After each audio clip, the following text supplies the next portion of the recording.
一人公司用 AI 之前，必須要知道 token 係你最大嘅隱形成本。NVIDIA 行政總裁黃仁勳喺年度人工智能嘅盛會 GTC 上面提出，喺 AI 嘅時代，智能資源 token 將會係新嘅貨幣。呢個係繼馬斯克指能源係 AI 時代嘅貨幣之後，被提及嘅另外一個嘅計價單位。咁究竟乜嘢係 token 呢？ token 咧即係指一個電腦領域嘅多義詞。喺早期咧，佢係虛擬貨幣之中代幣嘅含義嘅出現，例如係比特幣啊、以太坊啊，我哋都會叫佢 token。但隨住人工智能嚟臨啦，token 嘅含義就變成為詞源。咁究竟乜嘢係詞源呢？詞源咧就係大型語言模型用於處理或者理解同生成文本嘅最少基本嘅計算單位。喺電腦嘅語言入邊咧，token 係近似人類講嘅單字，但係並非一個字就等於一個 token。例如中文嘅人工智能4隻字，有啲模型咧會將佢拆為人工同埋智能係兩個嘅 token， 因此即使係同一段嘅文字，如果由唔同模型嘅分詞器規則唔同，計算出嚟嘅 token 數量咧亦都可以相差好遠。點解我哋要知道 token 嘅運作呢？因為想像一下，如果將來 AI 機械人做到好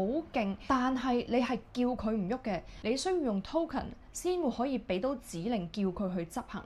而當你叫佢做得越多嘢，自然你需要嘅 token 越多。未來係有可能就係呢種咁樣嘅營運模式去生活啦。唔知呢一種嘅生活狀態，你覺得有冇可能呢？ Hello Grace，如果你對 AI 科技同一人公司流量變現嘅內容有興趣，記得 follow 我。